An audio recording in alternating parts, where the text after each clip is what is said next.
નમસ્કાર, વિશેષ ન્યૂઝ સાથે હું ધારવી. ઓગસ્ટ મહિનાના વરસાદના રાઉન્ડ પૂરા થયા પછી હવે સપ્ટેમ્બર મહિનામાં વરસાદનો રાઉન્ડ કેવો રહેશે? ચોમાસું અંત તરફ જઈ રહ્યું છે, ત્યારે અંતનો વરસાદ પણ કેવો રહેશે? વાત કરવી છે પરેશ ગોસ્વામી સાથે. આપણી સાથે જોડાયા છે પરેશ ગોસ્વામી, તમે સ્ક્રીન પર જોઈ શકો છો.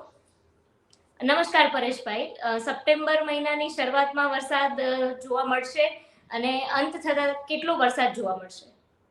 ચોક્કસથી આમ જોવા જઈએ તો સપ્ટેમ્બર અને જૂન મહિનો આ બંને છે વરસાદ પ્રવેશ, ચોમાસાનો પ્રવેશ અને ચોમાસાની વિદાય આ ગણવામાં આવે છે. બંનેની અંદર સામ્યતા એ છે કે જ્યારે પણ ગુજરાતની અંદર નૈઋત્યનો ચોમાસાનો પ્રવેશ થાય છે જનરલી 15 જૂને થતો હોય છે અને ચોમાસાની વિદાય છે 15 સપ્ટેમ્બર આસપાસ થતી હોય છે. એટલે બંનેમાં સામ્યતા છે, તારીખની છે, 15 તારીખ છે બંનેની અંદર.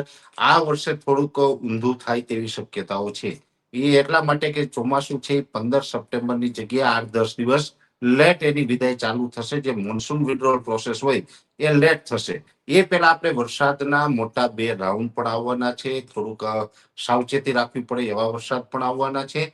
પણ એ પહેલા હું આપને જણાવી દઉં કે અત્યારે જે પ્રકારે ચોમાસું હજુ પણ રાજ્ય ઉપર સક્રિય છે, હવે લગભગ જ્યારે પણ ચોમાસું વિદાય થશે ત્યારે એક એન્ટી સાયક્લોન બનતું હોય છે. એન્ટી સાયક્લોન એટલે કે જે હવાના ચક્રાવા હોય છે એ ઘડિયાળની વિરુદ્ધ દિશામાં ફરતા હોય. એન્ટી સાયક્લોન બને છે તો એ ઘડિયાળની દિશામાં હવાનો ચક્રાવો ફરે. સૌ પ્રથમ પાકિસ્તાન ઉપર જ્યારે એન્ટી સાયક્લોન ક્રિએટ થશે અને ત્યાંથી પછી ધીમે ધીમે પાકિસ્તાનના સિંધ પ્રાંતો થઈ, રાજસ્થાનના પશ્ચિમ ભાગો થઈ, ઉત્તર ગુજરાત અને કચ્છના પાકિસ્તાન બોર્ડરના જે વિસ્તારો છે ત્યાંથી ચોમાસાની વિદાયની શરૂઆત થશે.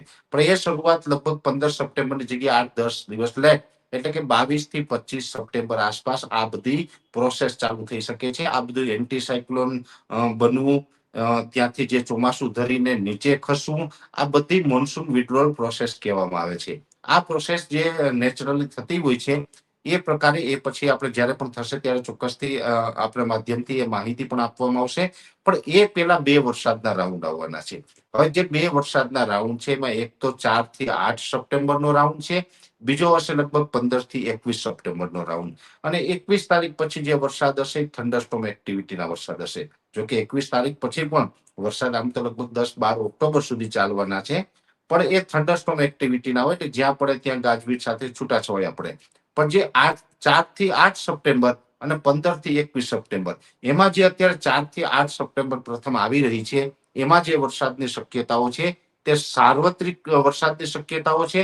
અને એની અંદર બેન ભારેથી અતિ ભારે, અતિવૃષ્ટિ જેવા વરસાદોની પણ સંભાવનાઓ છે. એનું મેઇન કારણ છે કે અત્યારે બંગાળની ખાડીની અંદર એક સાયક્લોનિક સર્ક્યુલેશન બન્યું છે. એ લગભગ આવનારા 24 કે 36 કલાકની અંદર વેલ માર્ક લો પ્રેશરમાં પરિવર્તિત થાય તેવી શક્યતાઓ છે. ને એમાં પણ જે આપણે સપ્ટેમ્બર મહિનાની શરૂઆત થાય એટલે સ્વાભાવિક રીતે અત્યારે આપણું તાપમાન છે એ નોર્મલ કરતા થોડુંક ઉચકાતું હોય છે. અને કોઈ પણ વરસાદી સિસ્ટમ હોય એને જેટલું ઊંચું ટેમ્પરેચર મળે એટલે એ સિસ્ટમ છે વધારે સ્ટ્રોંગ બનતી હોય છે, મજબૂત બનતી હોય છે. એટલે આ જે સિસ્ટમો છે એ એક સ્ટેપમાંથી બીજા સ્ટેપમાં કન્વર્ટ થાય. કેટલી તીવ્રતા વાળી સિસ્ટમ છે એના ઉપર એનું જજમેન્ટ આવતું હોય કે આ કઈ કેટેગરીમાં છે સિસ્ટમ. સામાન્ય રીતે કોઈ પણ સિસ્ટમ જ્યારે શરૂઆતમાં બને છે તો એ સાયક્લોનિક સર્ક્યુલેશન હોય, પછી એ મજબૂત બને તો લો પ્રેશર થાય, એનાથી વધારે મજબૂત બને તો વેલમાર્ક લો પ્રેશર થાય, પછી ડિપ્રેશન થાય, પછી ડીપ ડિપ્રેશન થાય. એટલે આ 5 કેટેગરીમાં વરસાદી સિસ્ટમ હોય. એમાં હવે એ સિસ્ટમ છે એ સાયક્લોનિક સર્ક્યુલેશન છે.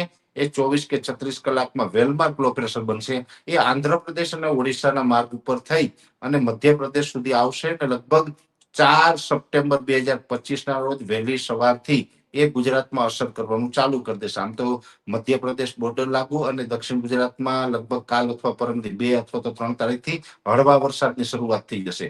પણ 4 તારીખે વહેલી સવારથી પછી ધોધમાર વરસાદો પડશે અને એ ગુજરાત ઉપર આવી અને એ સિસ્ટમ છે એ વેલમાર્ક લો પ્રેશરથી પણ વધારે મજબૂત થઈ અને ડીપ ડિપ્રેશન બને તેવી શક્યતાઓ છે. અને એ પછી ગુજરાત ઉપરથી પસાર થઈ પછી ડીપ ડિપ્રેશન પણ બનશે.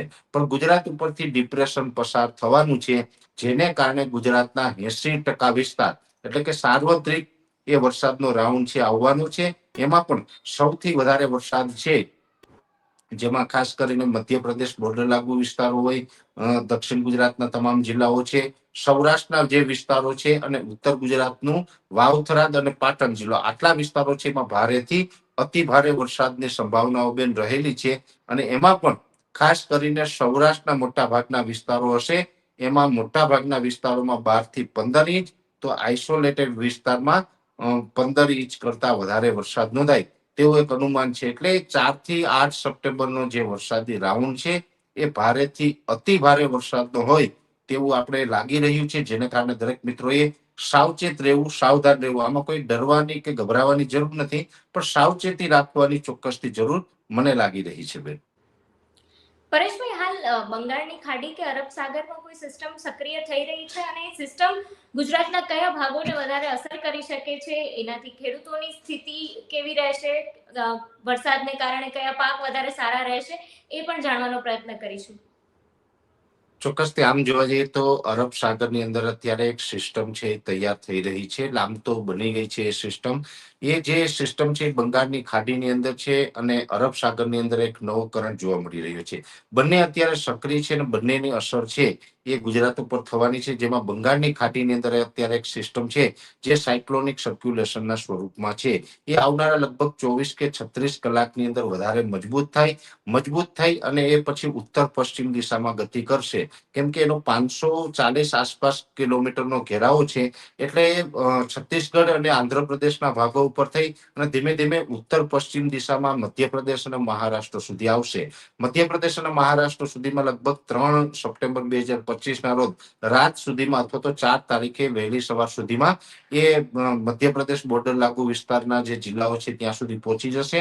એટલે ગુજરાતમાં ખાસ કરીને જોવા જઈએ તો હવે આવતીકાલે 2 તારીખ અથવા તો 3 સપ્ટેમ્બરથી હળવા વરસાદની શરૂઆતો દક્ષિણ ગુજરાત અને મધ્ય ગુજરાતમાં થઈ શકે છે.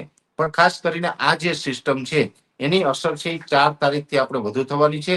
એટલે 4 થી 8 સપ્ટેમ્બર દરમિયાન રાજ્યની અંદર સાર્વત્રિક એટલે ઓલ ઓવર ગુજરાતમાં, જેમાં ગુજરાતના 80% વિસ્તારોને આ લાભ મળી શકે છે. ગુજરાતના 80% વિસ્તારોની અંદર 4 થી 8 સપ્ટેમ્બર દરમિયાન ભારેથી અતિ ભારે વરસાદની શક્યતાઓ છે. ખાસ કરીને આ સિસ્ટમ છે એ આવનારા 24 કે 36 કલાકમાં વેલ માર્ક લો પ્રેશર બનશે, પણ ગુજરાત સુધી 4 તારીખે પહોંચે એટલે વધુ મજબૂત થશે. કેમ કે સપ્ટેમ્બર માસ ચાલી રહ્યો છે એટલે સ્વાભાવિક રીતે અત્યારે તાપમાન છે નોર્મલ કરતા ઊંચું આવતું હોય અને જેટલું ઊંચું તાપમાન હોય એટલી સિસ્ટમો છે મજબૂત બનતી હોય. એટલે આ સિસ્ટમ ડિપ્રેશન બનશે અને 2025ના ચોમાસામાં જેટલા પણ વરસાદો આવ્યા, જેટલી પણ સિસ્ટમો આવી છે એમાં અત્યાર સુધી જે સિસ્ટમો આવી કાં તો સાયક્લોનિક સર્ક્યુલેશન હતું અથવા તો લો પ્રેશર હતું, પણ ડિપ્રેશન કોઈ પણ અત્યાર સુધીમાં 2025ના ચોમાસા દરમિયાન ગુજરાત ઉપરથી પસાર નથી થયું. પ્રથમ ડિપ્રેશન છે ગુજરાત ઉપરથી પસાર થવા જઈ રહ્યું છે અને આનો ટ્રેક છે એ મુજબ દક્ષિણ ગુજરાત, મધ્ય ગુજરાતના 1-2 જિલ્લાઓ અને બાકી સૌરાષ્ટ્ર ઉપરથી આ સિસ્ટમ છે એ પશ્ચિમ દિશામાં આગળ વધવાની છે. જેને કારણે અમુક વિસ્તારમાં સૌરાષ્ટ્રમાં 12 થી 15 ઇંચ, આઇસોલેટેડ વિસ્તારમાં 15 ઇંચ કરતા પણ વધારે વરસાદ પડશે. એટલે સાર્વત્રિક વરસાદ હશે. સૌરાષ્ટ્રમાં પણ ભારેથી અતિ ભારે વરસાદ, દક્ષિણ ગુજરાતમાં પણ એવા જ વરસાદોની સંભાવનાઓ છે. મધ્યપ્રદેશ બોર્ડર લાગુ વિસ્તારમાં પણ ભારેથી અતિ ભારે વરસાદ અને જે મધ્ય ગુજરાત છે, મધ્ય ગુજરાતમાં આમ તો મધ્યમથી ભારે વરસાદ હશે, પણ 1-2 સેન્ટરમાં અતિ ભારે વરસાદ નોંધાય તેવી શક્યતાઓ છે. ઉત્તર ગુજરાતમાં જે નવો જિલ્લો છે વાવ-થરાદ અને એક છે પાટણ જિલ્લો, આ બંને જ વિસ્તારોની અંદર અતિવૃષ્ટિ જેવા કદાચ ભારેથી અતિ ભારે વરસાદ જોવા મળે અને બીજા વિસ્તારોની અંદર મધ્યમથી ભારે અને એવી જ રીતે કચ્છ જિલ્લામાં પણ જોવા મળશે. એટલે બહુ લિસ્ટ બહુ લાંબુ છે બેન વધુ વરસાદ પડવાનું. એટલે મોટા ભાગના વિસ્તારોની અંદર ભારેથી અતિ ભારે વરસાદ 2025ના ચોમાસામાં અત્યાર સુધીમાં જે આપણે ભારે વરસાદો આવ્યા છે તમામ વરસાદનો રેકોર્ડ છે એ આ રાઉન્ડ 4 થી 8 સપ્ટેમ્બરમાં તૂટવાનો છે અને ખૂબ વરસાદો પડવાના છે. એટલે આમાં કોઈ ડરવાની કે ગભરાવાની જરૂર નથી, પણ થોડીક સાવચેતી રાખવી. કેમ કે આ અતિ ભારે વરસાદો પડવાના છે અને થોડુંક ગાજવીજનું પ્રમાણ પણ આમાં જોવા મળી શકે છે. આ અતિભારે વરસાદ ને સાર્વત્રિક વરસાદથી ખેડૂતોની સ્થિતિ કેવી રહેશે? કયા પાકને વધારે નુકસાન થઈ શકે છે એ પણ જાણવાનો પ્રયત્ન કરીશું. ખેડૂત ભાઈઓ માટે બે પરિસ્થિતિ છે. આમ તો અત્યાર સુધીમાં પણ ખેડૂતોને ઘણું બધું નુકસાન અલગ અલગ માધ્યમોથી થયું છે અને આ જે અતિ ભારે વરસાદ પડે તો એક ફાયદો પણ છે. ફાયદો એ રહેશે કે ખેડૂતોને કુવા અને બોર છે એમાં નવા પાણી આવી જાય અને પાણીની વ્યવસ્થા થઈ જાય તો એક ફાયદાની વાત છે. પણ અત્યારે જે પાક હાર્વેસ્ટિંગ ટાઈમે છે, ઘણી મગફળી છે એડવાન્સમાં વાવેતર થયું હોય એનું હાર્વેસ્ટિંગ ટાઈમ હશે, કપાસ છે, સોયાબીન છે, તુવેર છે, ઘણા બધા પાક એવા છે કે એને અત્યારે નુકસાની થઈ શકે છે. એટલે ફાયદો અને નુકસાની બંને વસ્તુ છે આ વરસાદ લઈને આવી રહ્યો છે.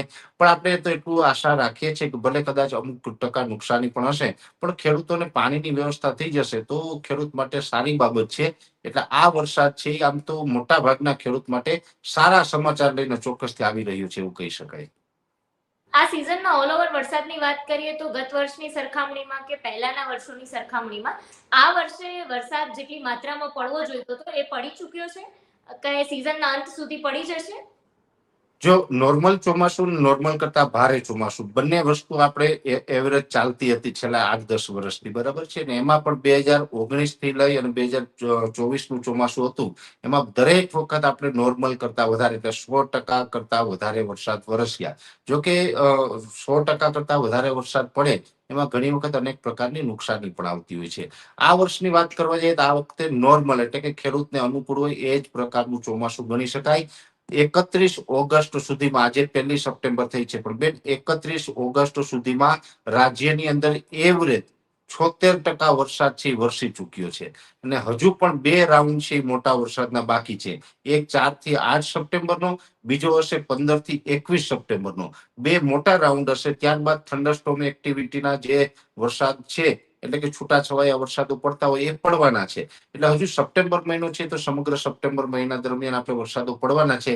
એટલે લાગી રહ્યું છે કે 98 થી લઈ અને 103 કે 105% આસપાસનો વરસાદ છે એ ચોમાસું પૂર્ણ થાય ત્યાં સુધીમાં જોવા મળશે. એટલે એકંદરે નોર્મલ વરસાદ કહી શકાય, પણ છેલ્લા 2 વર્ષની સરખામણીએ ઓછો વરસાદ છે એવું પણ આપણે માનવું પડશે. કેમ કે છેલ્લા 2 વર્ષની અંદર આપણે કહી શકાય કે 140% વરસાદ, 150% વરસાદ, 160% વરસાદ, આવા વરસાદ જોવા મળ્યા હતા. પણ આ વખતે આપણે એટલો બધો વરસાદ નથી. એ 98% થી લઈને 103 કે 5% સુધીનો વરસાદ થાય એટલે નોર્મલ ચોમાસું ચોક્કસથી હું માનું છું આને. તમારો ખૂબ ખૂબ આભાર અમારી સાથે જોડાવા બદલ. તમારા વિસ્તારમાં કેવો વરસાદ છે અમને કમેન્ટ કરીને ચોક્કસથી જણાવજો. જોડાયેલા રહો વિશેષ ન્યૂઝ સાથે. જો તમે અમને યુટ્યુબ પર જોઈ રહ્યા છો તો સબસ્ક્રાઇબ કરવાનું ના ભૂલશો, અને ઇન્સ્ટા કે ફેસબુક પર જોઈ રહ્યા છો તો ફોલો જરૂરથી કરજો.